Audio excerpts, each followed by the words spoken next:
ये आपका सबसे इम्पोर्टेंट टॉपिक है गवर्नेंस में। इससे एटलीस्ट 2 से 3 क्वेश्चन आते हैं और इससे 2-3 क्वेश्चन जो है आपके GS1 इंडियन सोसाइटी में डायरेक्ट ओवरलैप करेंगे। I can assure you that अगर आप क्वेश्चन के डिमांड से स्टिक करके सेम सब हेडिंग बना के इंट्रो बॉडी कंक्लूजन जहां लिख के आ जाते हो तो आप 90 से 100 का मार्क आराम से रीच कर सकते हो। उसके बाद 20 क्वेश्चन 1 मार्क ईच। GS2 में 120 115 के ऊपर any score is decent, even 110 के ऊपर भी इट्स अ गुड स्कोर। ये 3 चीज के बारे में 7 पॉइंट और वे फॉरवर्ड की इसमें अब क्या ठीक करना कर लोगे। ये आप हर सब टॉपिक के लिए भी कर लोगे तो एक पेज के जो 1 पेजेस लोग बोलते हैं ना, ये 1 पेजर ही है। फिर 7 पॉइंट है, उसमें से हर सब हेड के अंदर 5 पॉइंट भी याद आ गए तो आप 15 मार्कर के लिए या 10 मार्कर के लिए 15 से 20 पॉइंट लिख के आ जाओगे इसमें।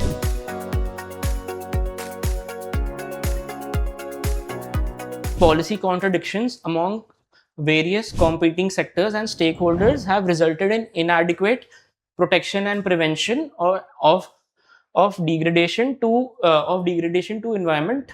Comment with relevant illustration. ये अब environmental governance का है। सबसे पहली बात दिमाग में एक कनेक्ट बन जाना चाहिए कि GS3 से कनेक्ट हो रहा है। ये आएगा GS2 में बट ये GS3 से कनेक्ट हो रहा है। मैंने अब यही है कि environmental governance in India is trap between development mandates and ecological survival. अब आपने अगर ये दो चीजें सबसे पहले GS2 में अगर बोल दिया तो यू शुड फोकस कि कीवर्ड्स जो हैं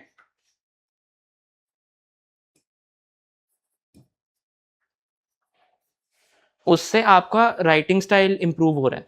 usually you would notice if you are writing an answer for the first time is कि यू आर ओवर एक्सप्लेनिंग। आप एक पॉइंट दिमाग में सोचते हो, आप उसको लिखने जाते हो, 3 लाइन ऐसे ही चले जाते हैं। 3 लाइन की लग्जरी नहीं है मीन्स में हमारे पास एक पॉइंट बोलने के लिए। दैट्स व्हाई एवरीवन एम्फसाइजेस कि कीवर्ड्स हैं। अब अगर मेरे को बोलना होगा कि ये डेवलपमेंट कम करने के लिए इकोलॉजिकल ये जो इकोलॉजिकल या हमारा इकोलॉजी है वो कॉम्प्रोमाइज़ हो रही है। जैसे अरावली हिल्स वाला दिक्कत आ रहा है। उसको अब मैं इतना समझाने की जगह कि बहुत दिक्कत होती है, बॉटलनेक्स होता है, मैंने बस बोल दिया कि डेवलपमेंट के मैंडेट और इकोलॉजिकल सर्वाइवल के बीच में एक ट्रैप है और वो फ्रैगमेंटेड पॉलिसीज़ से और इंटेंसिफाई हो रहा है। This is a similar I am not good at memorising. इसका पैराफ्रेज़ करके ही मैं इंट्रो लिख के आया हूँगा अगर मेरा एनवायरमेंटल गवर्नमेंट पे क्वेश्चन आया है। बस बात ये है कि development mandates and ecological survival मेरे दिमाग में आ गया, मैं उसके अराउंड इंट्रो करूँगा। दिस इज़ अनदर हेल्प कि you don't have to mug up intros. अगर आपके दिमाग में माइंड मैप बन रहा है कि इस कीवर्ड से ये मैप होता है, तो आप सेंटेंस अपने आप बना सकते हो। Try to train in that way. Second thing that GS2 में हेल्प करता है कि कभी-कभी बहुत लंबे क्वेश्चन्स आते हैं। ये तब भी छोटा है पर पॉलिटी के 5-5 लाइन के क्वेश्चन्स भी मैंने देखे हैं।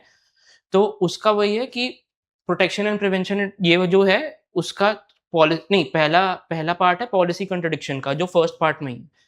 सेम चीज़ सबहेडिंग बनाना ज़रूरी है बिकॉज़ अगर आप फ्रेश माइंड से देखेगा कोई भी तो जो जो चेकर है उसको प्रॉब्लम आएगी सबसे पहली बात कि वो ढूँढने नहीं जाएगा कि आपने कौन से सब पार्ट्स बनाए हैं। सब पार्ट्स को इनोवेट करने की ज़रूरत ही नहीं है। जो क्वेश्चन में लिखा है एग्ज़ैक्ट वर्ड सबसे पहली बात उससे आपका सोचने का टाइम बच रहा है, पढ़ने वाले को ईज़ी हो रहा है, बोथ आर हैप्पी। तो उसके हिसाब से फिर कि एनर्जी वर्सेस पॉलिसी अब मैंने एग्ज़ाम्पल्स दे दिए। अब ये मैंने बोल दिया कि energy policy versus forest protection laws. मैंने वर्सेस और ये सब का यूज़ किया था। पीपल से कि एब्रिविएशंस मत यूज़ करो, but to keep your point below 10 words, you need to somewhere use stuff. वही है कि कोई बहुत बड़ा जैसे UNFCCC है, एक बार इंट्रो में पूरा बोल दो तो बोल दो, but it is obvious. I don't think कि UPC will penalize you a lot for using just writing UNFCCC. कुछ बहुत obscure abbreviation use कर रहे हो then use it, otherwise don't. फिर एनर्जी पॉलिसी उसका बस सब्सटैंशिएटिव है, ये मैंने अपने आप को समझाने के लिए लिखा है। एग्जाम में मैं बस ये लिखूंगा, फिर मैं एक एग्जाम्पल करके बनाता हूँ। मैंने ये जो चल रहा है डायरेक्टली मैंने FRA राइट्स के साथ ये मैं FRA ही लिखूंगा और खत्म हो गया। तो point example governance and social justice में you will boost marks only when you give examples. ये जनरल पॉइंट्स सब लिखेंगे। लास्ट अटेम्प्ट में मैंने जनरल पॉइंट्स, मेरे पास एग्जाम्पल्स का टाइम नहीं था प्रिपेयर करने का, मैंने नहीं किया था। इस बार मैंने एग्जाम्पल्स और वैल्यू एडिशन पे ही काम किया है। ऐसे केस स्टडीज अगर आपके पास हैं कि ऐसे ये हुआ है और ये सब AI से निकला है, मैंने कुछ मेहनत नहीं की है। अगर मेरे को अगर कोई अभी इन्वायरमेंटल एक्सपर्ट आके मुझे बोले कि हासदी और रान में क्या हो रहा है, मैं इस पे 2 मिनट से ज़्यादा नहीं बोल सकता हूँ। 2 मिनट भी बहुत स्ट्रेच करके बोल सकता हूँ। I don't know the underlying issue. I just know कि उधर फॉरेस्ट राइट डिस्प्लेसमेंट का इश्यू है एंड वहाँ पर डेवलपमेंट का काम चल रहा है, बट उनका राइट्स अफेक्ट हो रहा है। इससे ज़्यादा मुझे न्यूज़ आर्टिकल के बारे में नहीं पता। And you don't need to remember more than that. No one is asking you to write an essay in GS two about social justice and empowerment. Similarly मैंने सिंस फॉरेस्ट का बोला, अब मैं कोस्टल एरियाज़ के भी बोल दूँगा, और उसमें अभी ये वाला एक क्वेश्चन था। ये अब मैं आपको बता देता हूँ, ये न्यूज़ मैंने आज तक नहीं पढ़ी थी, बट मुझे पता है कि मैंने सोर्सेज़ लिमिट कर रखे थे अपने एआई से कि मैंने ये डाला है जो सोर्स, उसी से निकालना है, इंटरनेट से नहीं, तो ये हैलुसिनेटेड नहीं है। इसका I think there is another video available on YouTube कि मैंने एआई कैसे यूज़ किया, तो I won't delve much on that. But since मेरा सोर्सेज़ एकदम आयरन क्लैड थे, मुझे पता था कि ये हैलुसिनेट करके कोई सिचुएशन नहीं देगा। मुझे पता है ये हुआ है। मेरे को पता है कि मुंबई में कोस्टल कोस्टल रेगुलेशन ज़ोनेशन जो हैं, जो 5-6 हैं और उसमें सब डिविजन्स हैं। मैं 4 भी याद नहीं करूँगा, मैं बस सीआरसी लिख के भी आ जाऊँगा, तो this will count as value addition. तो ये फिर agriculture subsidies and ground water, मतलब जितने डायमेंशंस हो गए। आप अब इकोलॉजी में हूँ, मैंने अब यहाँ पर जीएस3 का जो है मैंने यहाँ पर मेंशन कर दिया है कि ये एग्रीकल्चर का मेरे को याद याद रहेगा, तो ये एग्रीकल्चर सब्सिडी और ग्राउंड वाटर रेगुलेशन में क्या दिक्कत है, उसके हिसाब से हो रहा है। और फिर इसमें मैंने simple Punjab, don't innovate examples, Punjab सब यूज़ कर रहे हैं, हरियाणा यूज़ कर रहे हैं, use it because that is the most pressing issue of our country when it comes to agriculture and water table depletion. And at least when you are making such points where यहाँ पर free electricity encourages over irrigation, pesticides degrade soil and aquifers, so the examiner knows that you know what you're talking about, and the best example to support it is Punjab. फिर eco tourism promotion and Rohtang pass, तो रोहतांग पास की जगह मैं 2-3 example जो मेरे को दिमाग में आते हैं, मैं इसकी जगह जोशीमठ लिख सकता था। मैं नेपाल में जो बेस कैंप पे इतने प्लास्टिक पॉल्यूशन हो रहा है, वो लिख सकता, but this is an India sensitive, मतलब मैं बट दिमाग में ला रहा हूँ कि ऐसे अगर क्वेश्चन्स आए तो जितने सोच सकते हो, you don't need to memorise examples, but ऐसे जब पढ़ते रहोगे, जब नोट्स ऐसे बनाओगे, तो सोशल जस्टिस वाला पार्ट भी काम आते रहेगा। अब वही बात है कि ये सब चीज़ इंटरडिसिप्लिनरी है, जब जीएस3 में पढ़ने जाओगे तब भी आपके दिमाग में इकोलॉजी और इसका एग्जांपल्स आते रहेंगे। कोई और एक बार सिंस मैंने ये बात कर दी कि ये नेग्लेक्टेड है, ये तो तब भी बहुत, फिर ये जैसे देखो अब मेरे को यहाँ पर एक नया कीवर्ड मिला पढ़ते-पढ़ते, whole government approach. Since we are talking about governance, आपको वे फॉरवर्ड लिखना ही लिखना है। तो उसमें ऐसी चीज़ें जो हैं कि कैसे करना है। अब the question is the need for cooperation among various service sectors has been an inherent component of development discourse, partnership bridges bring the gap among sectors. It also sets motion of cultural collaboration and team spirit in light of statements above India's development process. This is an exact press release keyword that is being used across all such collaborative initiatives. तो ये कहीं पे भी दिख जाएगा। उसके बाद मैंने सबसे पहले यहाँ पर इंट्रोडक्शन में एक चीज़ की है कि सेकंड एआरसी कोट कर दिया है। I have never red second ARC.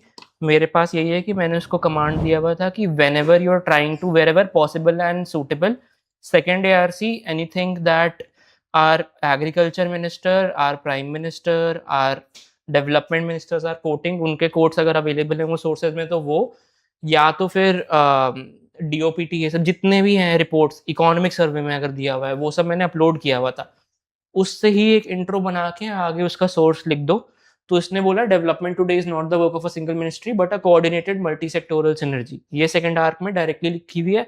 You don't have to read second ARC, but now you know कि सेकंड आर्क में होल गवर्नमेंट अप्रोच और कोलैबोरेटिव मल्टी सेक्टोरल सिनर्जी के बारे में बात हो रही है। तो this is how you create, कि दिमाग में आ गया कि अब कोऑर्डिनेटेड और multi sector synergy is a keyword that will impress the examiner.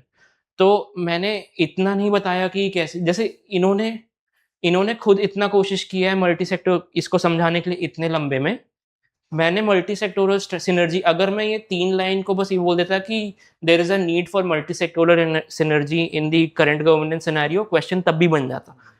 तो आपको आंसर्स ऐसे ही सोचने हैं कि मैं कौन से 3-4 कीवर्ड्स यूज़ करूँ जिससे मैं 3 सेंटेंस को 1 सेंटेंस में बोल पाऊँ और आगे बढ़ूँ। तो फिर वही पॉइंट एग्जाम्पल। तो अब इसमें जैसे साइलोड गवर्नेंस एक कीवर्ड है जो मेरे दिमाग में हमेशा रहता था। फिर convergent outreach, just try to ये भाई आई अग्री कि everyone has a different proficiency of and command over the language, that's where I did not have इतना कुछ कुछ जैसे I don't use the word siloed in my day to day discourse, but now that I have read it 3 times, क्योंकि ये मेरे mains के final notes हैं, ये जितने भी बड़े हैं 171 दिख रहे हैं, ये A4 पे है, मैंने A3 पे पीडीएफ निकाला था इसका, और मैंने इससे शॉर्ट नहीं किए नोट्स। मेरे को जब भी गवर्नेंस रिवाइज करना होता था 3 4 5वीं बार से ये 2 घंटे में रिवाइज हो जाते थे। वो इतने सारे मार्क किए हुए ना, वो मेरे रिविजन के टाइम के ही हैं।